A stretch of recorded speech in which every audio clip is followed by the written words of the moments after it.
We were with Mayor Rob Ford of Toronto just a couple of hours after the city council there stripped him of his staff, most of his budget, and most of his power. And if you think he's backing down, he is gearing up for a long fight. So he told you he's not going anywhere. No, he's waiting. He's going to run for re-election. He's vowing to stick around. That is our top story this morning. For 2 weeks now, Mayor Ford has been under fire after his admitted use of crack cocaine. And during that chaotic meeting, he even almost knocked over a city councilwoman. We traveled to Toronto last night to talk to the mayor and his brother, Councilman Doug Ford. You said as we were sitting down here, you said what happened in city council chambers is unprecedented. It's never happened before. What went on in there? They basically took away 383,000 people who voted for me their rights. You have brought disgrace to this office, and you know that's true. I've embarrassed not just myself, my family, my friends, my supporters, the whole city. I take full responsibility for that. We've all made mistakes, Matt. I'm not perfect. Maybe you are, maybe other people are. I've made mistakes. I admitted to my mistakes. When the questions began to circulate around you, Mr. Mayor, and people started to ask you about the use of crack cocaine, you played a game of semantics. They asked you were you a crack addict, according to you, and you said no. I'm not. And they said, do you use crack cocaine? No, I don't use crack cocaine. No. Have I tried crack cocaine?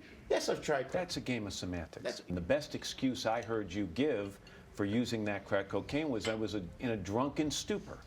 And I'm wondering, is that supposed to make anybody feel better? No, not at all. But show me the video, even according. What does the video matter? Because I want to see it, because according, I can't even barely remember it. I was very, very inebriated. But I just want to make sure we all understand. You're not in any alcohol treatment program? No, I'm not in any drug treatment program. I have a weight issue. I've been training every day. All I can say, Matt, action speaks louder than words. I invite you to come back. Give me 5 or 6 months. And if you don't see a difference, I'll eat my word. It's very simple. Show me any mayor in North America right this second that has done what he has done. He saved the taxpayers $1 billion. Councilman, I would expect you to sit here and defend your brother. I'm telling you facts. I know. I think it's loyal, and I think it's wonderful. I'm telling you facts. Have you ever been worried about him? Yeah, his weight issues when he goes on a binge, when he goes on a if you want to call it a binge drinking, and I hear about it, yeah, it's concerning. Do I know on a personal side? Has Rob been 100% honest? No, he hasn't. Your brother brings up something interesting, Mr. Mayor, because he says you go out on a weekend and you maybe go on a little binge every once in a while. Not every weekend. Not every weekend. Maybe I said every once in a while. Let's retract that. I said, your brother said you go out on a weekend, you may go on a binge every once in a while. Not every weekend. Absolutely. Let's say you go on one of those binges and the phone rings in your office at 3 a.m. on a Saturday night and something terrible's happened in the city of Toronto. Terrorist attack, some other kind of disaster. Are you equipped? Will you be capable and stable enough to handle it? I'm very fortunate that hasn't happened. It's very few isolated incidents that it's happened. You're absolutely right. I'm very fortunate that hasn't happened. But that could happen with anybody at any time. Say you were gone out drinking or you were drunk, and say something happened to your family. Hold on. The lives of 1 million people aren't resting on my decisions. Hold on. Say your son or daughter just got killed in a car accident and you're blasted out of your mind at 3 in the morning. Are you going to be able to handle that? Yeah, would take personal responsibility for my family. You've got taxpayers and residents of this city depending on you. And I take personal responsibility for them too. Do you still want this job? Absolutely.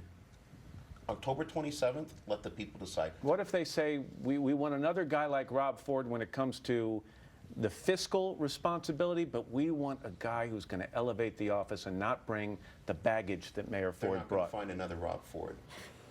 That's for sure. Yeah. We're all speechless. Yeah. No, but you know, this guy literally, I mean, he is convinced that what he's done on the positive side for the city far outweighs the embarrassment he's brought to the office and himself. Yeah, they talk a lot about his record and what he's done for the city, but it seems like they still fail to grasp the lapse in judgment and the larger effect of that. On the way from the airport or to the airport, did you talk to any folks? Did they have reactions? Oh, absolutely. And but from the person who drove me to the customs agent who checked my passport, who said, "Why are you here?" I said, "Well, I'm doing an interview." They said, "Not the mayor, please." They honestly said he should go away. Yeah. So there's almost, to me, when I saw it, almost unanimous decision that the time has come. Well, we'll move on to a big story here. The clean